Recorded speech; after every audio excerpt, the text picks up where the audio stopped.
The Aztec had won a war of independence from their former Azcapotzalco overlords. The Aztec had won liberty, and the Aztec had won powerful allies. Now the Aztec needed to decide what to do next.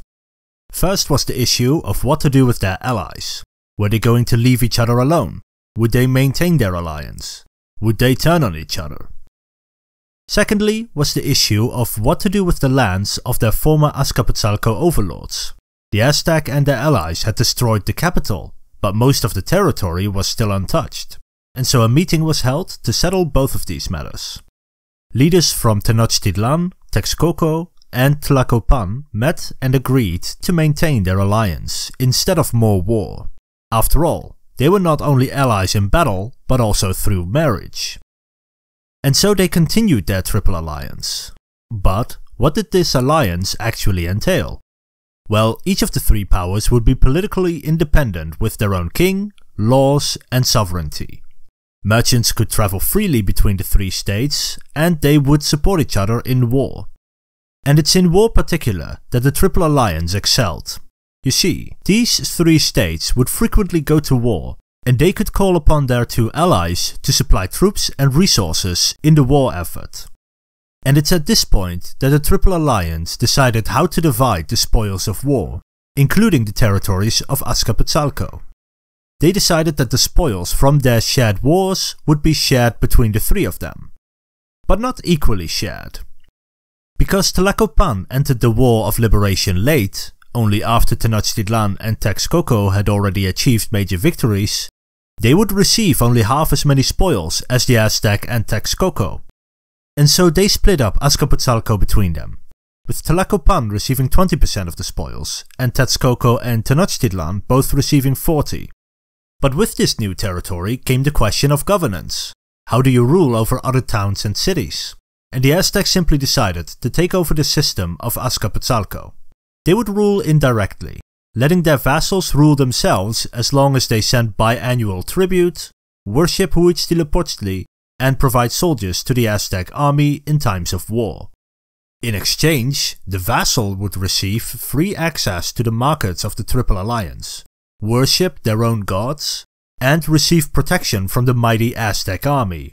As a result of this policy, conquered towns and cities would maintain their way of life. But if their vassal would ever rebel, they would quickly be crushed by the Aztec army, which was always nearby. After all, their new territory was close to Tenochtitlan, which itself was on a lake, and thus very difficult to conquer. And this is why the Aztec chose this system. The Aztec already had a powerful army, and nobody would think of rebelling when this army would be able to crush them easily.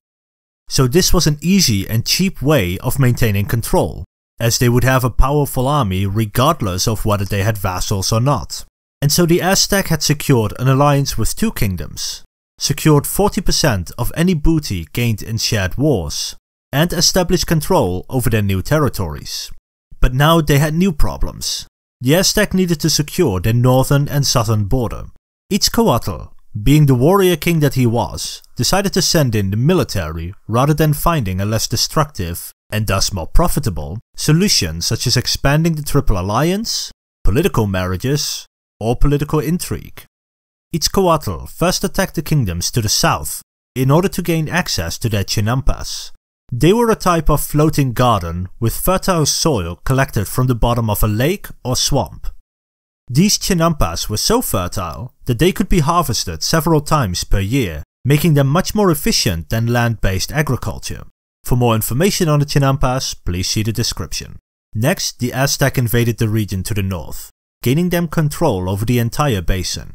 And because the chinampas were so fertile, and the economics of the region revolved mostly around food and labor, the amount of tribute received from these conquests was immense. But as more people and tribute flowed into the Aztec capital of Tenochtitlan, the more people and resources they needed to maintain their growth, such as more food, clothing, or tools.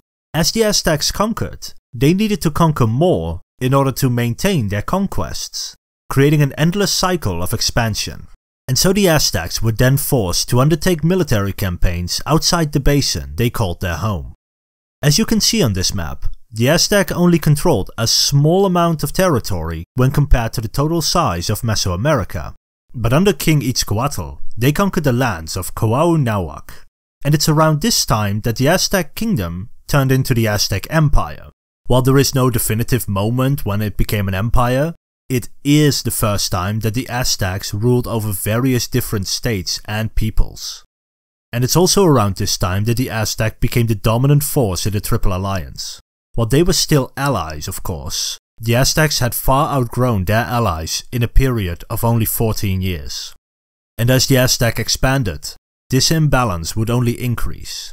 And so from now on, when discussing the Aztec Empire, Tlacopan and Texcoco will always be there in the background, independent yet closely linked to the Aztecs, but no longer a major player in regional affairs. After 14 long years in power, Itzcoatl would pass away from a disease in 1440. When he came to power, he had found the Aztecs as a vassal state in a much larger kingdom. When he died, the Aztecs were an empire far larger than their former overlords ever were. As a consequence, his funeral was a majestic display of wealth that lasted for 80 days. After this mourning period, he was succeeded by his cousin, Moctezuma Iluakamina, often simply referred to as Moctezuma I.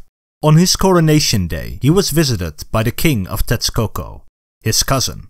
Texcoco was afraid that the new Aztec king might turn on them one day and came to discuss the future of the Triple Alliance.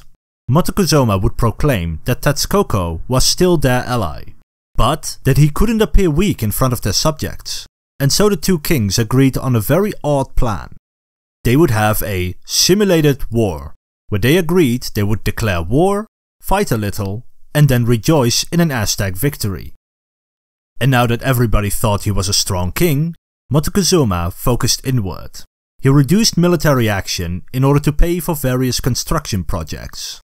The most notable of these is the construction of a giant pyramid in the center of Tenochtitlan. At the top were two shrines devoted to two important gods. First was the shrine of Huitzilopochtli, the god of sun and war. The other was devoted to Tlaloc, the god of rain and agriculture. It stood 100 meters wide, 80 meters in length, and 60 meters tall. Here are some famous buildings for comparison, if you want to pause the video and have a look. It is important to know that this is not the first temple of its kind. It's actually the fourth. As you'll recall, the first structure of Tenochtitlan was a temple dedicated to Huitzilopochtli, and every king would add materials to enlarge the temple. Moctezuma's version was the fourth, however, it is the one that you often see in paintings. For years, the Aztec Empire would focus on the construction of this giant temple, until the builders needed larger bricks of stone to carve sculptures out of them. But none of the Aztec lands had the required materials, and so the Aztecs would need to look abroad. Moctezuma sent a message to the nearby nation of Chalca to demand labor and materials for the new temple. Imagine for a moment that you are the Chalca king. You are an independent state, and right next to your borders is a war-hungry Aztec empire. And you've just received a letter from them demanding you give them men and material like you're one of their vassals. If you accept this demand, that would basically mean you're their vassal. To put this into perspective, let's say that France would send a message to Brazil, demanding that Brazil send thousands of tons of tropical wood to build an even bigger Notre Dame. That would not go over well with Brazil or the international community. That would be seen as a gross lack of diplomacy. And that's exactly how the Chalcas saw this too. The Aztec could have sent up trade routes, simply buy them, or requested them as a gift. But as stated before, the Aztec rulers were warriors, not politicians. And so when the Chalca king naturally refused, Moctezuma sent his armies, cornering their soldiers, capturing their soldiers, and then ripping out the hearts of the soldiers for their god Huitzilopochtli, while the bodies would slowly burn on a bonfire. Whatever else, the Aztecs were very inventive in their sacrificial rituals. After this victory, Moctezuma resumed military expansion, multiplied the treasury through more tribute, and added another 6 nations to the Aztec realm. But all this is not to say that his reign was purely one of building and warring. In fact, Moctezuma focused on improving many different aspects of his empire. For example, he set up a system of universal education for all children, both highborn and lowborn, with every person gaining access to a center of learning close to them. This was centuries ahead of what most other civilizations had at the time. He created templates for how cities and towns should be constructed, set up a system of courts and judges who handed out specific sentences based on a code of law, and created laws on what the classes of commoner, noble, priest and warrior were and were not allowed to do. He also tried to undo some of the policies of Azcapotzalco. For example, Azcapotzalco believed that knowing the past of one's people would make them more likely to rebel, so he ordered all historical books to be destroyed, both the Aztec and those of conquered territories. Moctezuma, however, thought that the past was very important and funded an expedition to find their ancient homeland of Aztlan. While this location is lost to us today, Moctezuma was confident that his expedition had found it and re-recorded Aztec history. And this is where we're going to leave for today. The Aztec reigned supreme, their army undefeated, and from here things can only get worse. If you like this video, then please give it a thumbs up and subscribe. My next video will be on ozone depletion, and after that we will talk about the failures of the Aztec Empire and explain why it collapsed rather than how it collapsed. If you want to see those and other videos as soon as they come out, press the subscribe button.